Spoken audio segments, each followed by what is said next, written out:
What's up, everybody? This is the second episode of the Drug Book Podcast. In this episode, we're going to be discussing the negative social effects of Prohibition. We're going to cover some more controversial stuff like the George Floyd case. We're going to get a little off topic there because I feel the need to talk about some of the news articles published about that case. And we're also going to talk about just some various drug myths that have led to people dying due to police brutality and other aspects of drug prohibition like that. If you want to interact with me directly, follow me on Twitter at thedrugbookmp, and let's get started. Now, this is going to be a little bit longer of an episode than the last one. I'm covering the longest book in the longest chapter in part one of my book, so I'm expecting this one to go well over an hour. Stick around and listen to all of it, and let me know what you think on Twitter in the comments.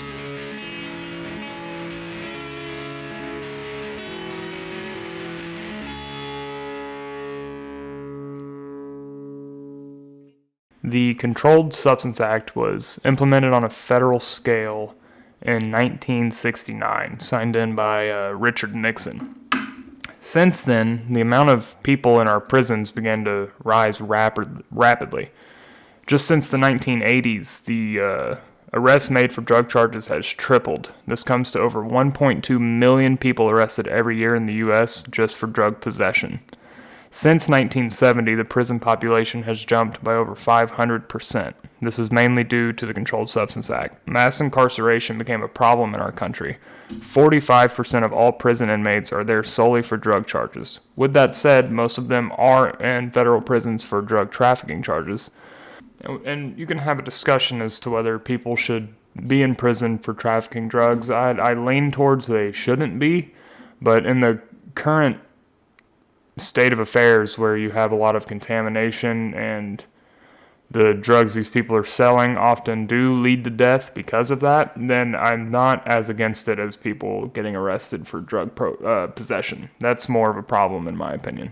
The Controlled Substance Act in my opinion, it's the biggest reason the average drug user is afraid of the police, and it doesn't hold them in high regard. Police have every right to completely destroy the lives of someone who has a small amount of a drug on them, except alcohol, nicotine, cannabis, caffeine, etc. This is obviously going to lead to some level of paranoia, and this also has a profound effect on the experience people have with drugs in the first place. Like cannabis is known to cause a certain level of anxiety or paranoia, especially in new users. As people get more used to the drug, those symptoms tend to go away, even though their dose is increasing. Now, it's not always the case. Sometimes experienced users can still take a very high dose and still have a rough time with the drug. However, the paranoia experienced by cannabis, it's very logical because there is a fear of going to prison or getting arrested or losing your job because you're in possession of this drug that is illegal. In some states like California, I would be curious to see how many people still have severe anxiety or paranoia from smoking cannabis from the first time. I think a lot of it stems from being aware that you could be punished for using this drug, where you don't really have that same anxiety with alcohol and some other legal drugs like caffeine or nicotine. So drug prohibition also has an effect on how these drugs affect people, because a lot of people underestimate their own input into the drug experience. The mindset and the setting that they're in can have a profound effect on the experience. And if you're in a mindset of being paranoid about being arrested or facing punishment for indulging in a drug, then that's going to find its way into the experience and make it much less enjoyable. Let's get back to the negative social aspects of prohibition. So a lot of anti-drug people talk about how addiction and drugs can ruin people's lives, and it absolutely can. However, I rarely hear it spoken about what a severe drug charge does to someone's life, that it will ruin it just as quickly and effectively as addiction will. People lose their jobs, they lose their children, in some more severe cases they'll lose their house. And like I said in the last episode, if you have an expensive house and a high-paying job and you lose that job, chances are you're going to end up losing your house. So those are all ways to ruin someone's life too. And if children are being taken away from their parents, sometimes it's justified, but there's also a lot of cases where parents were taken from their children just because the parent tested positive for a drug, even though there was no evidence of any sort of bad parenting, or that they were taking care of their responsibilities and still lost their children simply because they tested positive or were caught possessing an illegal drug. So that's obviously going to have a very negative effect on that person's life and the children's life and really everyone around them. It's not easy being around someone whose life has been destroyed. Like, it's going to affect other people around them just as you would see addiction affecting other people around them. And now there are more addicts than people who get arrested every year. So I'm not saying that the arrests outweigh all of the addicts, because statistically they don't. But that doesn't mean that we should be ignoring these other people's lives that are being ruined, because alcohol has addicts too. So even if we legalize these drugs, those addicts will still exist. But this group of people who don't deserve their lives to be ruined, that problem goes away. And that's a very important problem for a lot of people. And I touched on this slightly in the last episode.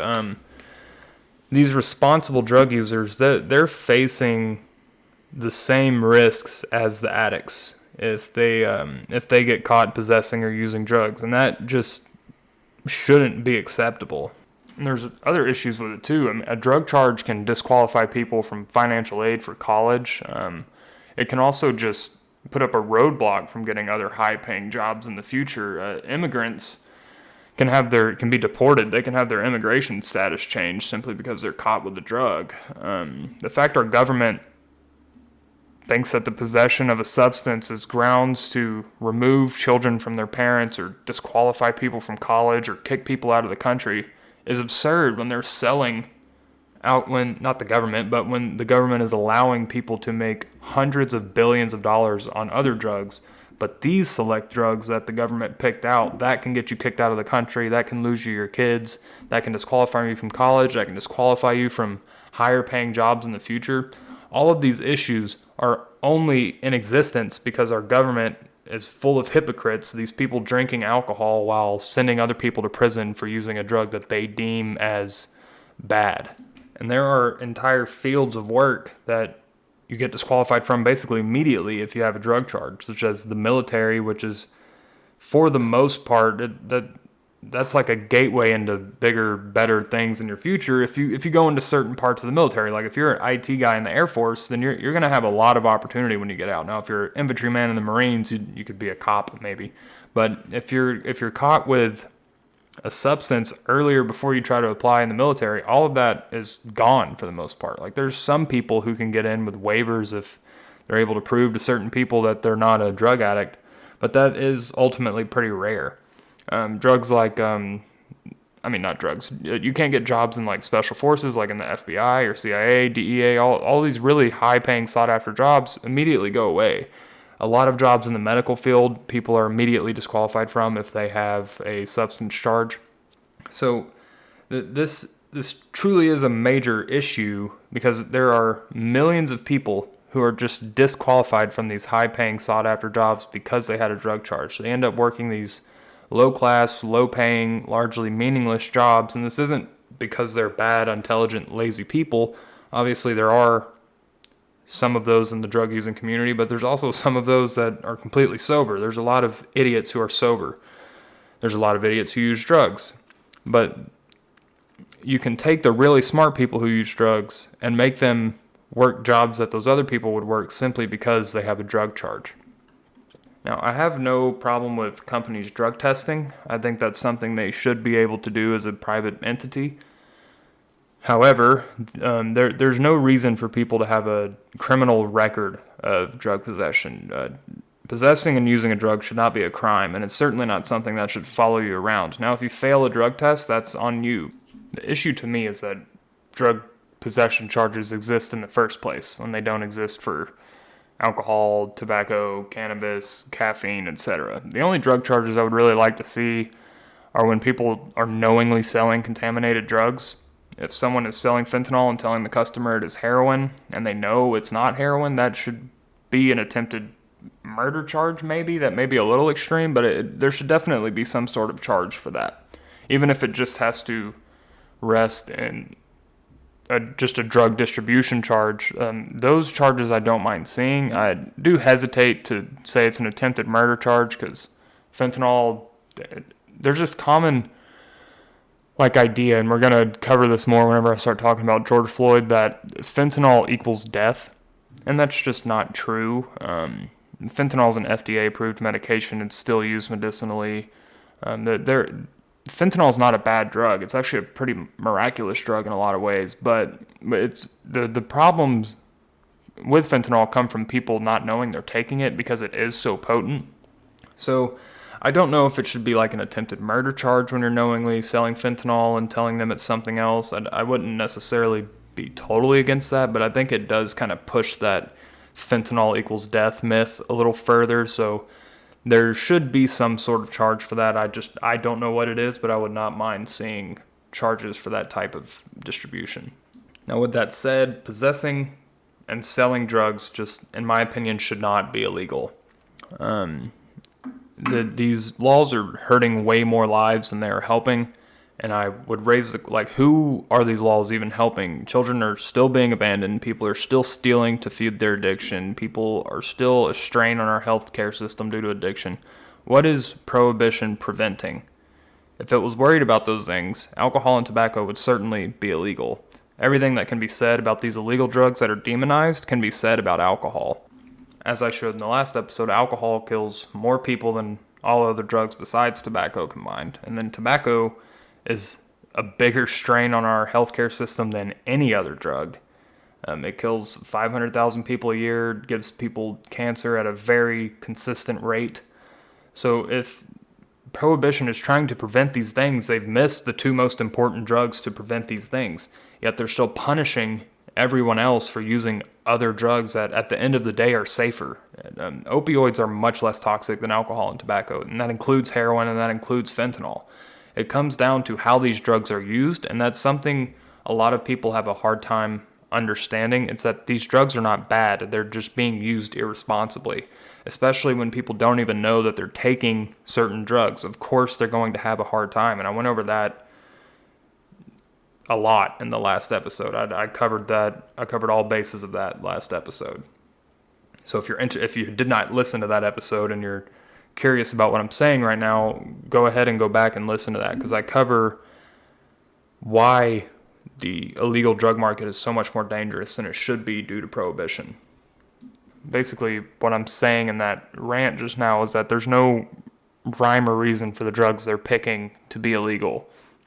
Drugs. I actually saw a great quote the other day from someone I follow on Twitter, and he said that drugs are not illegal because they're dangerous. Drugs are dangerous because they're illegal. And again, that's something I point out in the last episode. So if later in future episodes, we'll start talking more about the pharmacology of these drugs. We'll talk about all common opioids: morphine, heroin, oxycodone, hydrocodone, fentanyl, mitragynine. We'll talk about the pharmacology of those, amphetamines, alcohol, and the reason I want to do that is because it's easy to dispel a lot of drug myths, but to do that, you really have to explain how these drugs work. And it's not going to be like a pharmacology textbook. It's just going to go over the basic mechanisms of these drugs. And it becomes very clear pretty immediately once you start learning about these drugs that there is no logic behind which drugs are illegal and which ones aren't.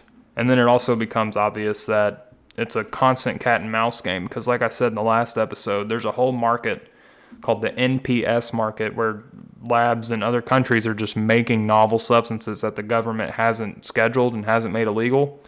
And it just constantly becomes this, oh, this drug's illegal, let me try this one. That one's made illegal, I'll try this one. And that leads to a lot of problems as well.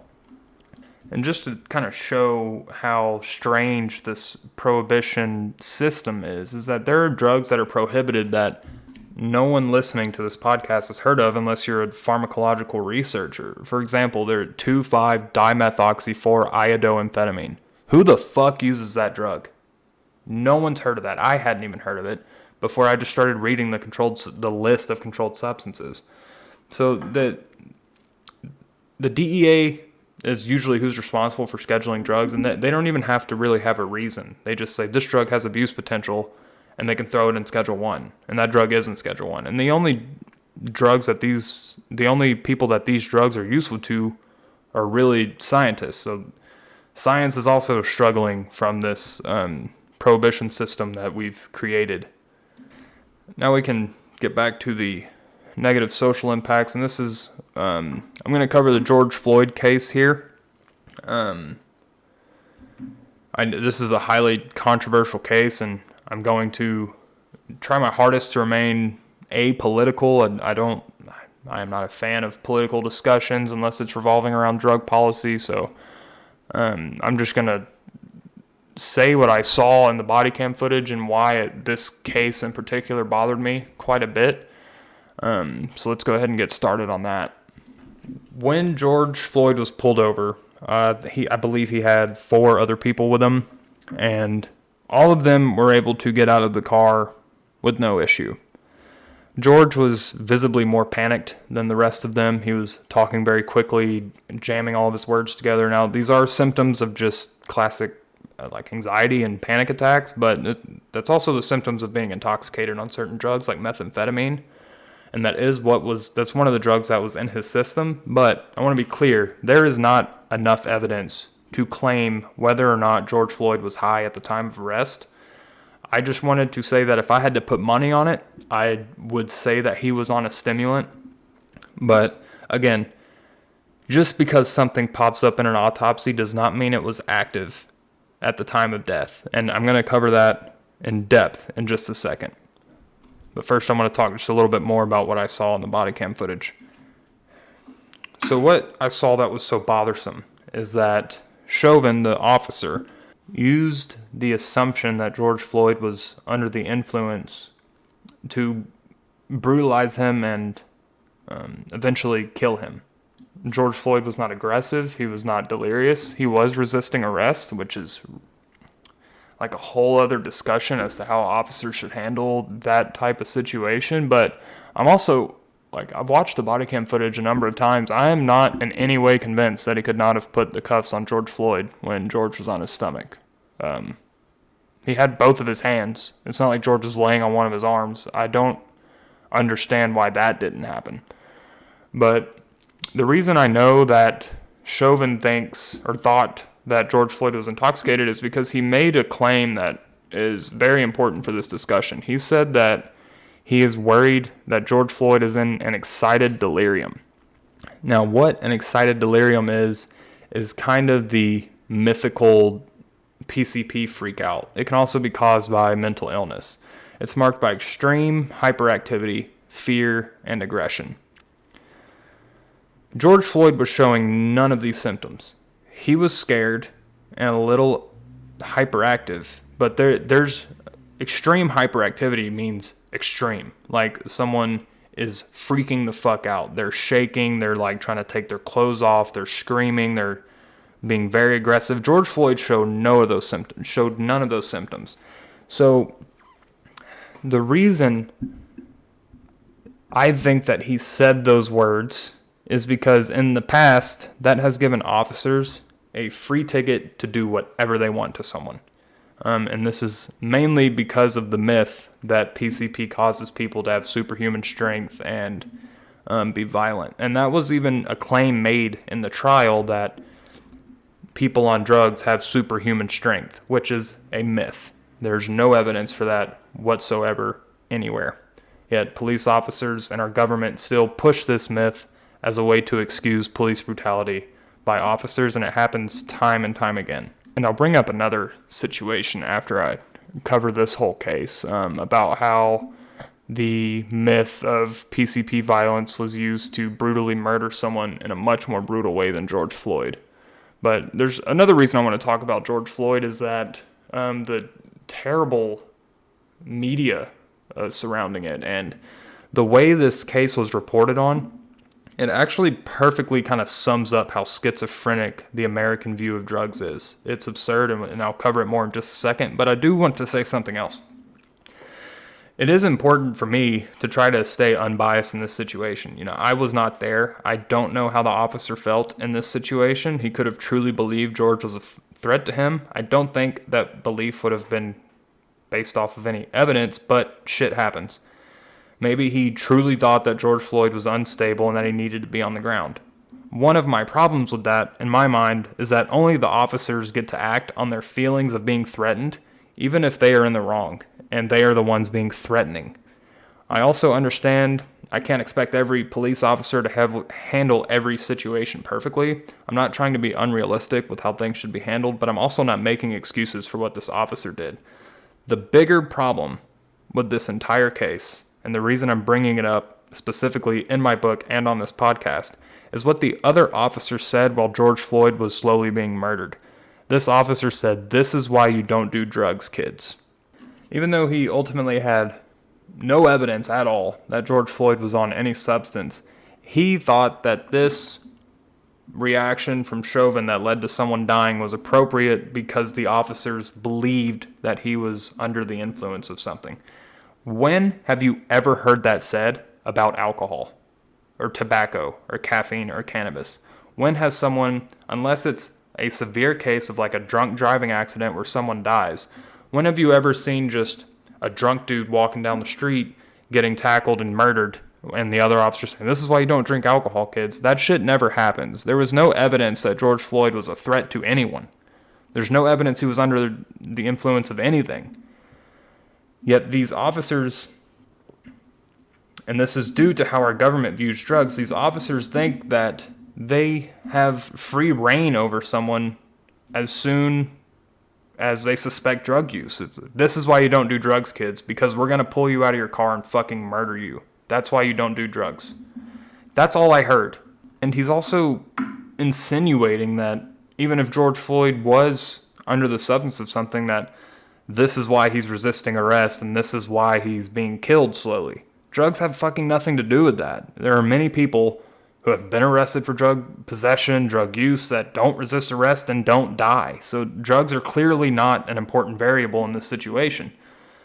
In my opinion, the reason, it's kind of hard to say, but the reason he said this is, one, probably because he did believe it, but two, like I said, he knows that historically drug possession and drug use gives officers the right to kind of abuse and kill people. It happens all the time.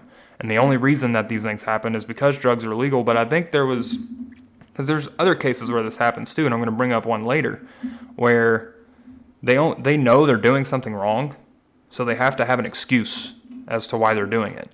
And drugs has historically always been the best excuse. That they get away with shit like this all the time just by saying the word drugs or excited delirium or PCP. Or it's like a magic wand that a lot of the times gets cops off scot-free after they've done something horrible. And I believe that maybe this wasn't quite an attempt at that, and I'm just associating two things that shouldn't be associated because I've read so many cases of that type of behavior occurring.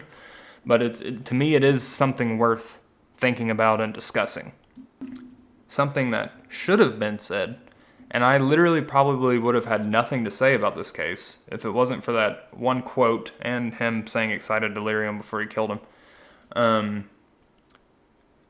Why not say this is why you don't resist arrest?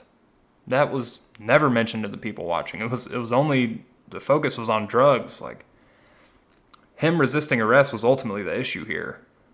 And the police brutality was also obviously an issue, but I don't think that would have ever happened had he not resisted arrest.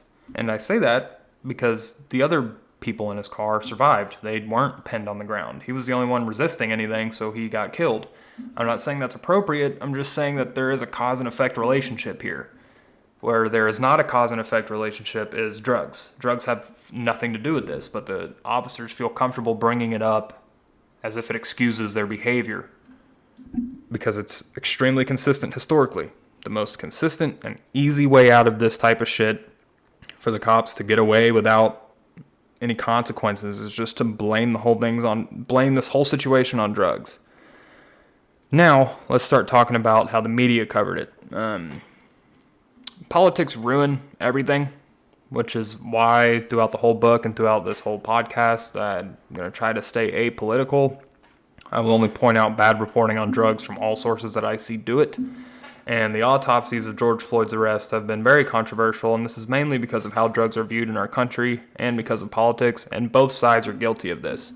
So we're going to start out with this Tucker Carlson article in Fox News. It was horrible in terms of his attempt to represent drug science in a certain way that would delegitimize George Floyd's death at the hand of the officer. So he cited the Hennepin County Medical Examiner's Office autopsy report. In their autopsy report, they made the following statements. Signs associated with fentanyl toxicity include severe respiratory depression, seizures, hypotension, coma, and death. In fatalities from fentanyl, blood concentrations are variable and have been reported as low as 3 nanograms of fentanyl per milliliter of blood. It is known that George Floyd had 11 nanograms per milliliter of fentanyl in his system. However, that does not tell us much, and I'm going to cover that, and I'm going to cover why that is in just a second. Now, let's talk about why they would have had concentrations so low in a death. Now, something that will become abundantly clear in the pharmacology chapters of this podcast and of the book is that weight and tolerance are huge determining factors of how much of a drug it would take to kill someone. Now, George Floyd was known to be an opioid addict, maybe not at the time of arrest, but at some point in his life, and he was regularly using opioids, so of course he would have had a tolerance to these drugs. George Floyd was also a large person. He was, I believe, 6'4" and around 250 pounds. So it would take a lot to kill him. And they are using this extremely low concentration as a way to say, look, people have died from this little fentanyl, and he had about 4 times that amount in his blood. That's just not representative of what actually happens with these drugs. That could have been from a baby getting fentanyl and dying. That does happen. It could have been from a very small person who's 5'2" and weighs 110 pounds. So the lethal concentrations are very variable, and depending on where you take the blood in the body, the concentrations will vary widely. They leave out all of these potential causes for a lethal concentration being that low, and they just lead you to believe that that's kind of a regular thing that happens. So let's talk about postmortem clinical pharmacology real quick, so that is very important for dissecting his autopsy. This is a quote from a study titled Postmortem Clinical Pharmacology, written by R.E. Ferner. Postmortem changes render the assumptions of clinical pharmacology largely invalid and make the interpretation of concentrations measured in postmortem samples difficult or impossible. Qualitative tests can show the presence of a substance that were not present in life and can fail to detect substances that led to death. Quantitative analysis is subject to error in itself, and because postmortem concentrations vary in largely unpredictable ways with the site and time of sampling as a result of the phenomenon of postmortem redistribution, consequently compilations of lethal concentrations are misleading. There is a lack of adequate studies of the true relationship between fatal events and the concentrations that can be measured subsequently. But without such studies, clinical pharmacologists and others should be wary of interpreting postmortem measurements. Now, I don't necessarily expect a journalist to bring this side of the argument up, but what does strike me about this article, besides saying how variable and inaccurate that these postmortem readings and concentrations can be, is that it says, without such studies, clinical pharmacologists should be wary of interpreting postmortem measurements. If they're saying clinical pharmacologists should be wary, you can be damn sure that they think Tucker Carlson should be wary as well. He is not a clinical pharmacologist, and neither am I. I'm just saying that if you have all of these studies saying, hey, scientists, don't necessarily take this as a whole when you see these concentrations, because there's a lot of variables that could make it inaccurate or wrong, they would also apply that to Tucker Carlson. He, however, does not believe that applies to him, apparently, because the rest of the article is just him explaining why fentanyl killed George Floyd, essentially. Like most agenda-based journalists, he doesn't explicitly say that, but he consistently tries to lead the cause of death away from the officer kneeling on his neck for about 10 minutes and towards fentanyl. He does this by misrepresenting the science or just not really bringing it up at all. I mean, it takes 5 minutes to figure out that this is a well-known phenomenon in the clinical pharmacology community, that postmortem concentrations and autopsies are not accurate and not very useful in most situations, but it's especially not useful in fentanyl. And I'm going to quote another article in just a second. But first, I'm going to read another quote from that same article. For most fatalities, assumption of steady state before death are invalid, so that greater allowance needs to be made for variability within and between subjects. The sampling compartment is itself usually different after death from life, meaning where they take the sample, obviously, of the blood to determine the concentrations of the drug. Continue the quote. For example, almost all postmortem analysis is performed on whole blood. Most drug assays and samples from living patients are made on plasma or serum, and whole blood is uncommonly used. After death and in the most favorable circumstances, it is possible to take samples of whole blood flowing from femoral veins. This sample is thought to be at least susceptible to postmortem change. Failing this, blood can be collected from the heart or other central site. For many drugs, there are marked differences between postmortem concentrations and samples obtained from peripheral and central sites. That is very important for this next article I'm going to bring up, and it's also important to apply that to the number that the Fox News article gave from the autopsy group, the 3 nanograms per milliliter of blood, because that concentration can vary wildly depending on where these blood samples were taken, and they don't tell you where the drug sample was taken, and that's extremely important information in a conversation like this. Now, this is a quote from a study titled Fentanyl in Postmortem Forensic Toxicology, and this is a very important article for this. The postmortem behavior of fentanyl is influenced heavily by pH changes and the antemortem kinetic behavior of the drug, especially by its distribution. Postmortem blood fentanyl concentrations do not correlate directly with the antemortem blood concentrations. Without adequate evaluation of kinetic data, investigative information, and consideration of postmortem changes, misinterpretation of postmortem fentanyl results is likely. The study not only says that misinterpretation is possible with fentanyl, it says that it is likely.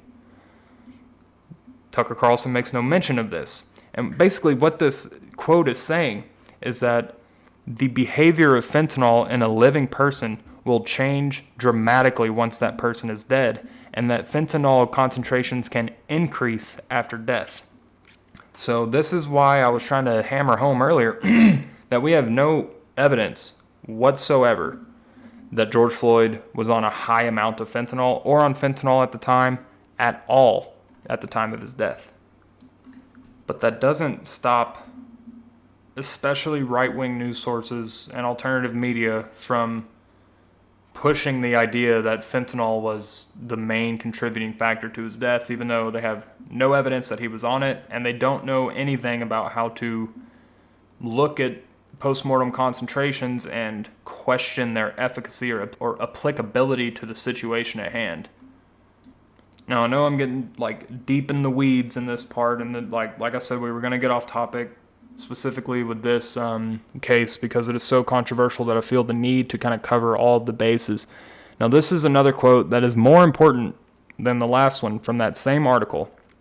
In this series, fentanyl is present in heart blood, and they had 23 people, 23 concentrations taken, at concentrations ranging from 1.8 to 130 nanograms per milliliter, with femoral blood concentrations ranging from 3.1 to 43 nanograms per milliliter. Although it may initially appear that many of these blood concentrations simply represent overdoses, the authors of this study make an important observation, and they say that these deaths are described as clearly not fentanyl related. So we have concentrations well over 10 times what George Floyd had in his body that were clearly not fentanyl related, according to this study. Yet, what Tucker Carlson cited is making it appear that 3 nanograms per milliliter is like a common death concentration. When you start looking at the medical history of people dying when they were prescribed fentanyl that did not die from fentanyl, they have concentrations much higher than that. And again, if you noticed how it says fentanyl is present in the heart from 1.8 to 139 nanograms per milliliter, And then in femoral blood concentrations ranging from 3.1 to 43 nanograms per milliliter. So that is why I said earlier they don't even tell us where the blood was sampled from. So if George Floyd's blood sample came from heart blood, 11 nanograms per milliliter is nothing, because we've seen 140 nanograms per milliliter in a non-fentanyl related death. Even in the femoral blood concentrations, where you see concentrations are a little bit lower, you still see 43 nanograms per milliliter in a non-fentanyl related death. Tucker Carlson's article makes no mention of any of this and is leading you to believe that 11 nanograms per milliliter of fentanyl in your blood is a very high and lethal concentration, when that is just not true. Not only is it not true, but we don't even know if that's actually how much he had in his body because of fentanyl's consistent ability to change in concentration post-mortem. That's extremely important to mention if you're going to write an article attempting to put some of George Floyd's death on his use of fentanyl. And this is a perfect representation of why I hate journalism surrounding drugs. It is always unscientific, it is always agenda-based, and it never refers to any science that actually is useful and that would potentially go against what they're saying. And again, I don't expect him to cover everything I just covered, but at the end of the day, you can at least in one sentence say, these concentrations are not always useful according to medical scientists. Boom. That solves the whole issue I have with this article in one sentence. He never makes that claim or never even leans towards the fact that these concentrations of fentanyl may be useless in determining whether or not fentanyl played a role in his death. He also, I know I've said this a bunch of times, but it's just important. Just because something pops up in an autopsy does not mean it was active. It's kind of a perfect example of also the fentanyl equals death myth that Tucker thinks that, oh, he had fentanyl in his blood, so that means it had to have something to do with his death because fentanyl kills people. That's just not how it works. And CNN felt the same exact way. And I know that because of how different their article was, even though they claimed they used the same autopsy. They also made the claim that the county's autopsy did not include levels of fentanyl in his system. Which someone's lying about that, because they both came from Hennepin County. Fox said they gave numbers, CNN said they didn't. I'm actually going to lean towards Fox not lying about this, because I have seen that number multiple times in other places. I'm not sure why CNN would hide that. Actually, I know exactly why. And as I said earlier, it has to do with the schizophrenic way people in America view drugs. CNN thought him having fentanyl in his system, especially a perceived high amount, would delegitimize his death, and that's why they didn't bring it up. And that's exactly why Fox News brought it up. So that it is just this same issue, but because reporting is so agenda-based in the U.S. that they have to go different ways, because they both think it's a given fact that fentanyl in someone's blood equals death, and it would delegitimize the idea that the officer killed him, even though that is complete bullshit. They're both buying into that stupid idea, and they're having to manipulate their reporting on the topic because of that. And it's just a perfect example of how crazy the average view of drugs are in our country and in our media. CNN mentions fentanyl one time. In their article, Fox News mentions it 12 times. The only time CNN mentioned it, there was a small little paragraph pushed to the side by an advertisement. And so it was clearly just something they didn't want to talk about because of what I said earlier. And Fox News only wanted to talk about it for the exact same reason. I have much less of an issue with CNN's article simply because they didn't make any stupid claims about drugs, but I still have an issue with it because they are also viewing fentanyl in the same way that Fox News is, and that's just annoying. Like, why couldn't they be the journalists that actually kind of attempt to break down the science and refute some of these autopsy findings? It's because they're also not scientific and they're also agenda-based. So this mainstream media covering drugs is always a no-go. If you hear anything from Fox News, CNN, MSNBC, ABC, any of these places talking about drugs, know that 99% of the time it's bullshit. Even if they're talking good about a drug, it's probably not true.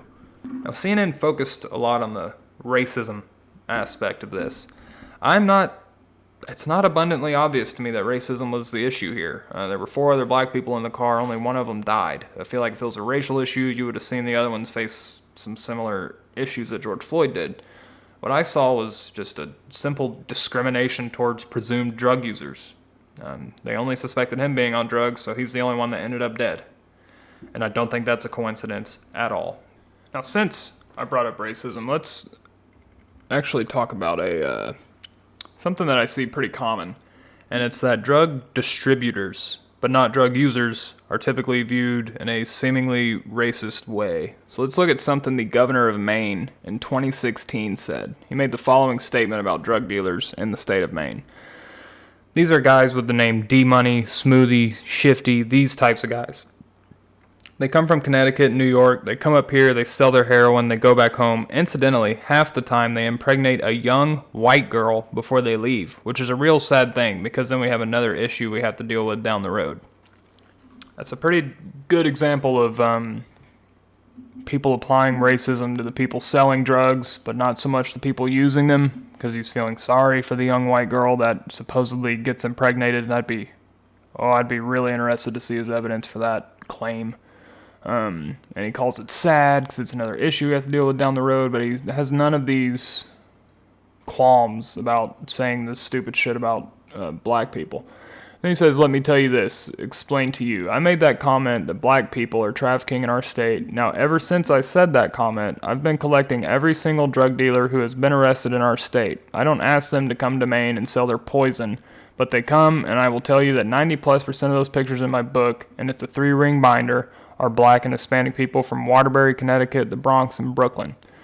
First off, if you ever hear someone refer to drugs as poison, it's probably wise to just stop listening to them. If they are so agenda-based that they cannot call the drug by their name and have to refer to it as a poison, they don't know what they're talking about 100% of the time. Now, secondly, this statement is good for people who don't want to do any digging and just use that as evidence that his statement is justified. However, when people do begin to dig, they see that all over the country, Maine included, blacks and Hispanics have their cars searched far more often than whites. They're also more likely to be arrested and jailed for drugs than whites. Is this because they sell more drugs than other races? It doesn't appear so. According to Substance Abuse and Mental Health Services Administration, whites use almost every drug more than blacks. Large-scale studies have also shown that whites and blacks sell drugs at very similar rates. Yet blacks are arrested more often, sentenced to prison or jail more often, and receive longer and harsher punishment than whites. It should be said that these statistics may not tell the whole story. These statistics do not consider the severity of the drug charges for the length of the punishments. However, that still doesn't account for the fact that blacks have their cars searched more and why they are arrested more. So this 90% statistic that the governor of Maine gives is indicative of nothing other than that. It is only indicative of the pattern in our country of blacks having their cars searched more and being arrested more for similar issues.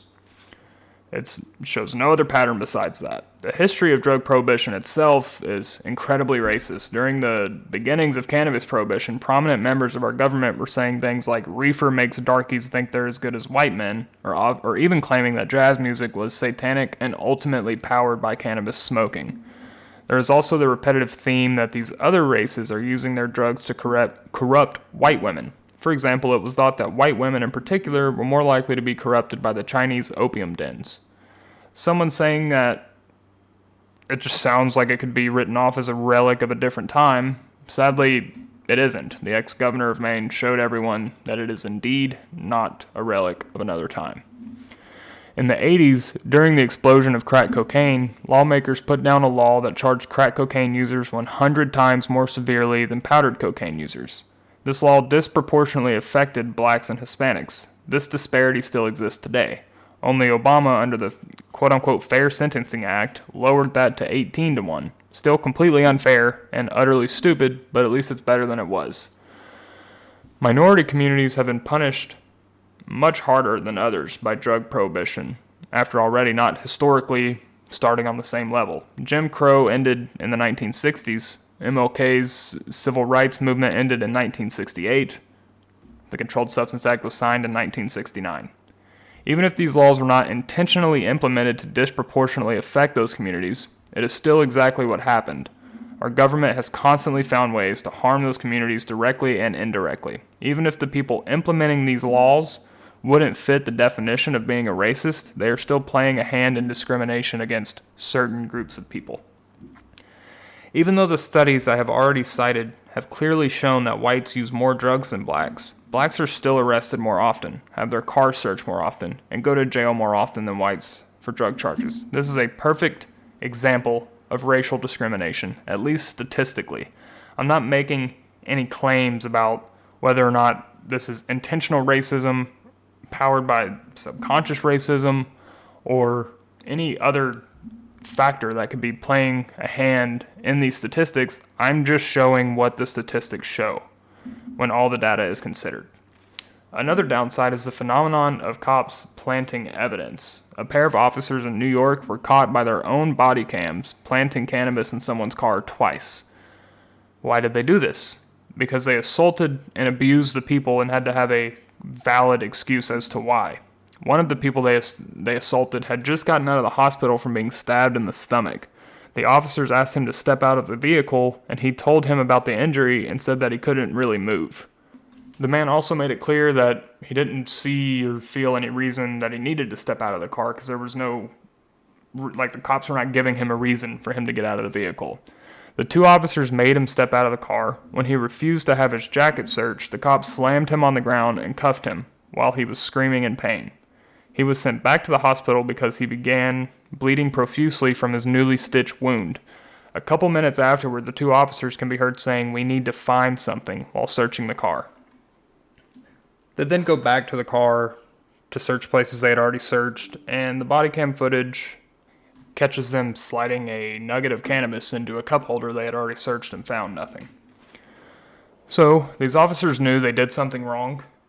They knew they almost killed someone. The guy had to go to the hospital and then was later taken to jail, and I believe he was given some sort of probation sentence until they found this body cam footage and it was done. So this is kind of the whole point I was making with George Floyd. Not quite, but similar. It's that officers, they have a get out of jail free card most of the time, and it's drugs. They almost kill someone, and they do this twice. They almost kill somebody. They don't find anything in the car, and they're like, okay, we have to find something, so they plant evidence. They plant a drug because they know that will let them get away with whatever they just did, and it'll be a reasonable excuse to take people out of the car, throw them on the ground because they found drugs in the car. These two officers are still on patrol today. They never face any consequences for this. So this is it's very much so a recurring pattern in our country, and it's only because drugs are illegal. If cannabis was legal and all other drugs were legal, there would be no drugs to plant to excuse this barbaric behavior. So prohibition, it not only affects the people getting drug charges, but it allows officers to act like dicks and just savages, and that's been going on for way too long. And back whenever cocaine was prevalent in the 1930s among black people, there were officers writing letters to the government and high position and people in the high positions of the military asking for higher caliber weapons because they were claiming cocaine made black people impervious to ammunition. And that's also a myth that has stood the test of time, because now we have people saying that about PCP and about flakka and bath salts and drugs like that, even though there's no evidence for any of that, and most of the cops who make this claim were not telling the truth, and I'm going to cover that case in just a second. But first, we need to talk about Zach Wester. He planted evidence a confirmed total of 33 times. Some of these people lost custody of their children, some of these people lost their jobs, and some even lost their homes. Others were sent to prison. This is what keeping drugs illegal allows. If methamphetamine wasn't illegal to possess, none of these cases would have happened, because that's what he was planting on people. These people would not have had their lives ruined by this piece of shit police officer. And I understand that prohibition isn't the cause of this officer being a bad person. However, he is able to hide that bad behavior behind the guise of enforcing drug laws because he's harming people because he's a bad person. But he is able to get away with this, or was able to get away with it for so long. It happened for years because drugs are illegal. If he would have had nothing to plant on these people, none of these people would have faced these consequences. So it's just allowing shitty people to do shitty things, and that needs to stop. It's important to mention this is obviously not all cops. I almost feel like that's not even worth saying because it's abundantly clear that not all cops do this, but I'm going to say it anyway just to be safe. Now, a perfect example of the myth of people being impervious to bullets under the influence of PCP is the case of Laquan McDonald. This is a high school teenager, and he lived a very troubled life. He was in and out of detention centers, openly smoked weed every day, and was constantly committing petty crimes. I'm not saying this to tarnish his reputation, it's just the truth. He simply had a rough life, no father at home, in and out of foster homes as well. On October 20th, 2014, police responded to a call of a young man breaking into cars and slashing tires with a 3-inch knife. The story told to the press originally was that the teenager charged at the police officers with his knife drawn, and they shot him one time in the chest, and he died. For months, journalists were trying to access his autopsy reports through the Freedom of Information Act. When they finally received it, it told a much different story. It wasn't just one shot to the chest. This young man was shot 16 times, and he also had PCP in his system. The officers that responded to the call were then put on trial for what happened. They claimed he charged at the officers and walked through every round that was fired at him.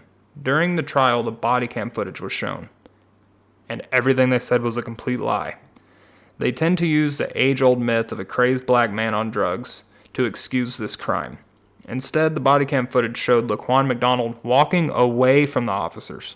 They asked him to stop, and he did not, so Officer Van Dyke thought it best to step out of his squad car and shoot him in the back 16 times. Surely everyone agrees this kid deserved to be arrested for what he was doing, but no one can excuse that. Another officer shot a man 45 times after a high-speed chase and claimed he had to do so. There are many stories like this. The reason I'm specifically bringing this up is to make people more skeptical of these stories. Just because an officer says someone was impervious to their gunfire doesn't mean they were. It is true that PCP can make the person not feel pain. That's quite literally the point of that drug. However, for that to begin, the person would have had to take a very high dose of a very powerful anesthetic. I've taken high doses of ketamine, which is much less potent than PCP, but it does the same thing to the brain, and I could literally barely move. I certainly wasn't about to be charging anyone or anything anytime soon. Since this drug has been studied for so long, and not a single case of violence has been reported from the labs or therapists or surgeons studying the drug, I have a very hard time believing these officers' story. This drug has been studied since the 40s. It was used clinically because it was actually quite a miracle of synthetic chemistry, because this drug is able to put people under for surgery without decreasing their oxygen flow through the body. It wasn't causing respiratory depression. So it was used for a while, but the reason it was filtered out is not because it was making people violent, but it's simply because the drug lasted too long. People were reporting like afterglows and kind of dizziness and lethargy days after they were administered the drug. So they made ketamine, which is just a modified PCP molecule that is much less potent and doesn't last near as long. Now, since these two drugs do the same exact thing to the brain, there is no difference in their pharmacology. The only difference is potency and duration. Why are there no stories of ketamine violence? It's because these drugs don't cause violence. There's no evidence that any drug causes violence. Just because someone gets in a fist fight or kills someone and they had a certain drug in their system, that doesn't mean the drug had anything to do with that. So, like, a lot of people point to these crazy stories about PCP. Like, there's a terrible story of a mother who murdered her son in a terrible way and tried to blame it on PCP. PCP had nothing to do with that, right? So if a mother does this not on the influence of PCP, then we're just like, oh, she's a completely depraved individual who has terrible mental health, etc. But when someone's on PCP, oh, She's fine. She just took the wrong drug. This drug made her go crazy. It had nothing to do with her mental health. That's just another good example of how schizophrenic the view of drugs are in our country. I guarantee you could find people who murdered someone, who got in fights, who got in a car accident under the influence of aspirin. But no one's going to say aspirin caused any of those things to happen. And that's a very important thing to consider whenever you're hearing these bullshit stories. Anytime you hear an officer say he shot a man 45 times and then blames it on a drug, immediately become skeptical. Because there's no drug that's going to make someone walk through 45 bullets. They may not feel the pain, but it doesn't matter if you get shot in the stomach. If you don't feel it, your body's still going to shut down. If you get shot in the leg, you still can't run because your leg is shattered. So all of this PCP causing violence is bullshit, and it's another example of how not only Prohibition allows cops to act like savages, but it also ignorance, like the ignorance of what PCP is and what it does to the brain and the user, is also leading to more of this myth pushing and violence that leads to people dying. Now, the last case I'm going to cover before I just kind of give an overview of the episode is that there's a famous case of an Army doctor in Fort Bragg who claims he had 3 people break into his house. This was just after the Manson murders, and the people were chanting, "Kill the pigs, acid is groovy, kill the pigs, acid is groovy," and then brutally destroyed his entire family. There's a great documentary on this by Errol Morris. Anyone listening that's interested in the case should look it up, but let's move on. So, he was the only one left alive. They arrested him and sent him to trial. The responders did not believe his story. The prosecution was having problems establishing a motive, so they had to create one. And the motive they came up with was that he had a prescription for amphetamine. It must have been the amphetamine that made him go crazy and massacre his family. His testimony about the people entering his house was never accepted, even though he was bloody, he had stab wounds, and he was bruised up himself. His pregnant wife was stabbed 16 times with a kitchen knife and 21 times with an ice pick. Both of her arms were broken. Kimberly, his daughter, was bludgeoned and stabbed in the neck, and his other daughter was stabbed 48 times. The Army doctor and Green Beret was sent to the hospital with a punctured lung from a stab wound. He was sent to prison for life for the murder of his family, solely based off the fact that he had an amphetamine prescription. This is what happens when our government uses drugs to explain every bad thing that happens to someone simply because they are involved in the situation in any way. They completely decimated a man's reputation and ruined his life again after he just lost everything, solely on the fact that he was a drug user. It should also be noted that there was a confession from a woman who fit his description for the crime committed. The confession was never accepted because they had gone so far with the amphetamine-crazed Army doctor that murdered his entire family. This is the type of attitude our government had and still has with drugs. Now, this was just after the Controlled Substance Act was signed into law. So part of me thinks that this was kind of a make an example out of this person, that this is how you'll get treated if you have if you have drugs pop up in your system or prescribe them. But as a whole, drug prohibition doesn't just lead to people dying from the contamination aspect that I covered in last episode.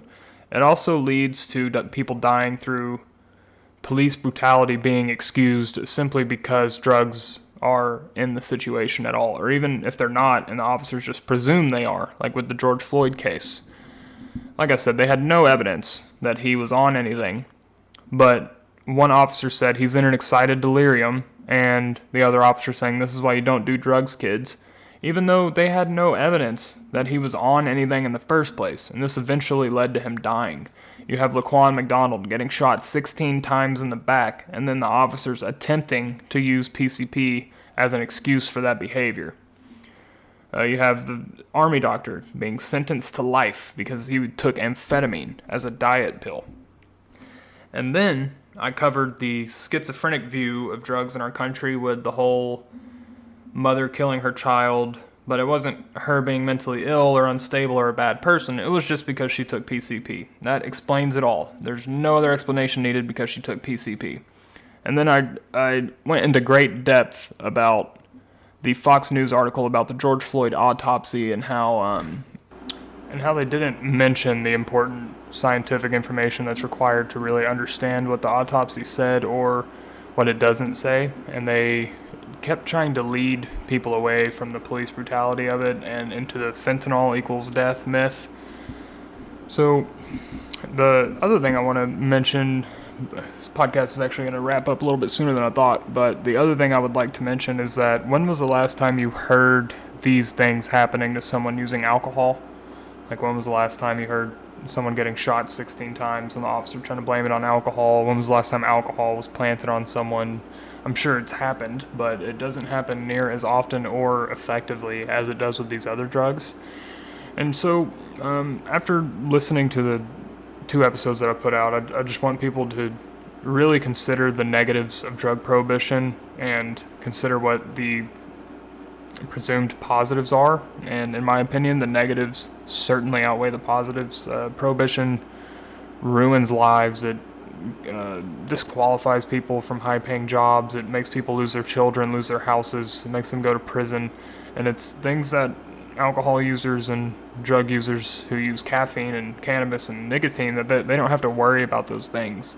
So in the first episode, I covered how prohibition makes drugs more dangerous, but in this one, it really kind of narrows down on the unfairness and discrimination that drug users besides alcohol, caffeine, and nicotine really face. Because like I said, no one is really experiencing this just from possessing alcohol.